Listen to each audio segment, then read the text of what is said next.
Hello दोस्तों, कैसे हैं आप सब। आज की हमारी कहानी है घर। अगर अच्छी लगे तो चैनल को लाइक, शेयर और सब्सक्राइब करना ना भूलें। कमला जी के कपकपाते हाथों से कांच का कप चाय छानते हुए झट से नीचे गिर गया।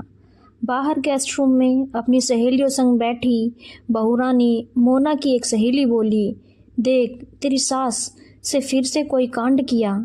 ये सासें ऐसा क्यों होती हैं कि बहू बेटे के पैसों को, उनके सामान को मिट्टी के मोल समझती हैं।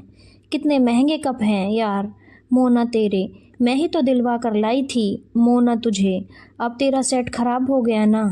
कह तो सही रही है यार रीना, वैसे मम्मी जी हमेशा ग्लास में चाय पीती हैं, आज कप में कैसे, मोना बोली। तभी मोना की सास डरती हुई बाहर गेस्ट रूम में आई। मोना कुछ बोलती उससे पहले कमला जी बोली, बहू वो तेरा महंगा वाला कप मुझसे गलती से टूट गया। मोना अपनी जगह से उठी। सभी सहेलियां सोची कि अब तो कमला जी की खैर नहीं। मोना कमला जी के पास आई, बोली, मम्मी जी कोई बात नहीं, टूट गया तो क्या हुआ, दूसरा आ जाएगा। आप मुझसे कह देती, मैं छान देती चाय। आप पूजा कर रही थी इसीलिए आपके लिए नहीं की चाय। आप बैठिए, मैं लाती हूँ। कमला जी सकपकाते हुए चुपचाप बैठ गईं। सभी सहेलियों का मुंह खुला का खुला रह गया। कुछ देर बाद नाश्ता पानी कर मोना ने सहेलियों को विदा कर दिया। आज बिस्तर पर मोना को नींद नहीं आ रही थी। वो अपने पति संजू की तरफ मुड़ी। कुछ कहना है क्या मोना, बहुत देर से देख रहा हूँ कि तुम्हें नींद नहीं आ रही। हाँ संजू, पता है मुझे मम्मी जी की बहुत चिंता हो रही है। वो इस घर में बहुत डरी हुई सहमी सी रहती हैं, हर चीज़ लेते हुए इस्तेमाल करते हुए डरती हैं, ना ज़्यादा बात करती हैं। मैंने तो सोचा था मायके में माँ का प्यार नहीं मिला तो सास के रूप में मिलेगा। मुझे समझ नहीं आता कि वो ऐसा क्यों करती हैं, मोना बोली। संजू ने मुस्कुराते हुए मोना का हाथ अपने हाथों में लिया।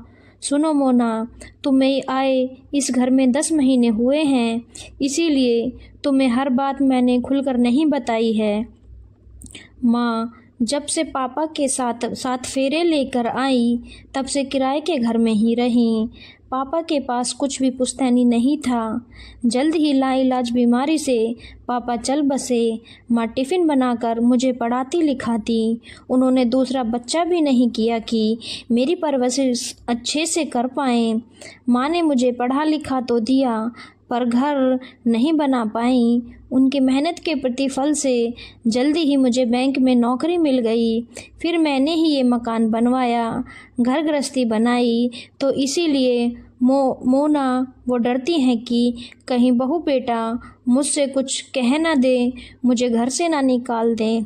आसपास के घरों में सास बहू की लड़ाई देख वो चुप रहती हैं कि कहीं झगड़ा हुआ किसी बात पर तो मुझे पर ही आरोप आएगा और मेरा संजू दुखी होगा। जिसके सर से बचपन से पिता का साया उठ गया, वो बस मुझे और तुम्हें खुश देखना चाहती हैं। अब तुम ही अपनेपन से माँ के डर को ख़त्म करना होगा, उन्हें पहले जैसा चंचल बनाना होगा। ओहो, ऐसी बात है संजू, तुमने मुझे पहले क्यों नहीं बताया। अब तुम देखना मम्मी जी का डर हमेशा के लिए ख़त्म कर दूंगी। ये बोलते हुए मोना संजू के सीने से लग गई। अगले दिन मोना सुबह उठी। कमला जी को चाय उनके कमरे में देने की बजाय उनका हाथ पकड़ टेबल पर लाई, उन्हें बैठाया।